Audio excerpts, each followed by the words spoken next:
reciban ese afectuoso saludo, ese cariño, como también el pueblo pastuso llega a nuestro territorio colombiano y nuestro aliado estratégico es Colombia, y nosotros siempre decimos que no nos divide una frontera, que esas líneas imaginarias para los hermanos colombianos y ecuatorianos no existen. Yo quiero decirles que me siento muy emocionada con quien está al frente de la Cámara. Veo que hay un planificador y estadista al frente de la Cámara, pero veo a un ser humano que quiere dinamizar la economía de sus agremiados, de sus asociados. Ha irrumpido con una propuesta ambiciosa, con una propuesta que traspasa la frontera colombiana, pero que llega también a irrumpir a dos gobiernos, al gobierno ecuatoriano y al gobierno colombiano.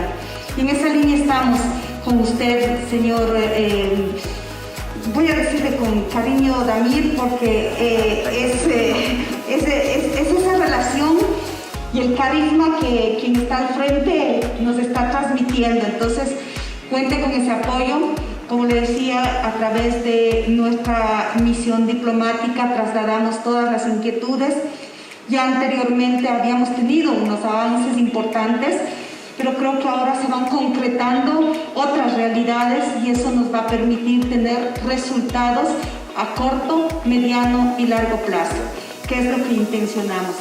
Así es que nuestro apoyo, ir trabajando frente a esta nueva propuesta que usted nos ha planteado.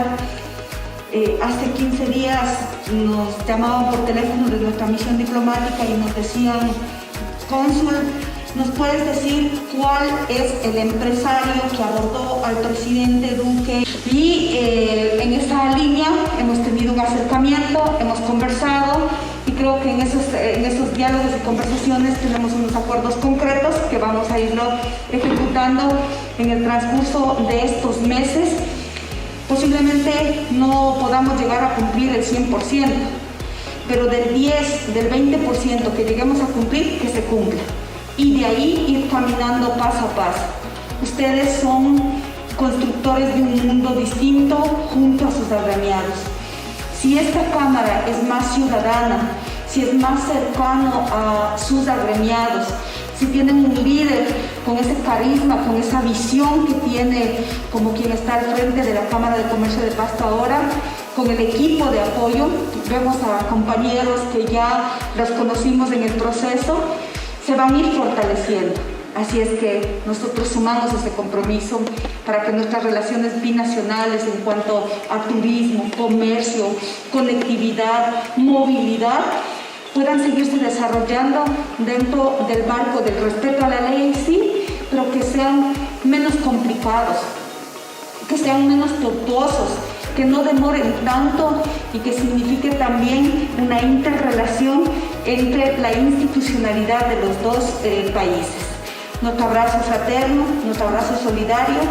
Les felicito por la capacitación, porque capacitarse es poder estar al nivel y a la demanda de nuestro pueblo, de nuestra gente y en el caso particular de la Cámara, de sus asociados, de sus agremiados. De calidad, de cumplimiento de metas, de objetivos, requiere de un equipo altamente competitivo, como decimos en los negocios y en el comercio. Debemos estar altamente competitivos y si se están preparando precisamente es para eso. Así es que mi abrazo solidario, pero les aliento a seguir por ese camino y finalmente les digo que Ecuador y Colombia somos un solo país, que se llama este país binacional, que yo le denomino así porque somos hermanos, tenemos ese mismo sueño y objetivo: construir la paz, ser más solidarios y tener mejores oportunidades y días de vida para quienes habitamos en nuestros territorios. Un abrazo fuerte, querido presidente, felicitaciones, a seguir adelante.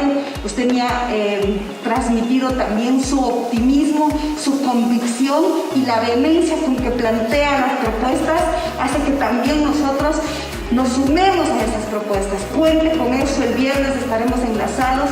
Yo aspiro que nuestro agregado comercial de la Embajada de Bogotá también pueda participar junto con nosotros y podamos ir fortaleciendo todas estas propuestas que usted ha ido construyendo junto a un equipo y que las hemos ido consolidando también con otras visiones desde otros sectores, como lo han hecho con las cámaras de Ecuador, en particular la provincia de Imbabura, el cantón Ibarra.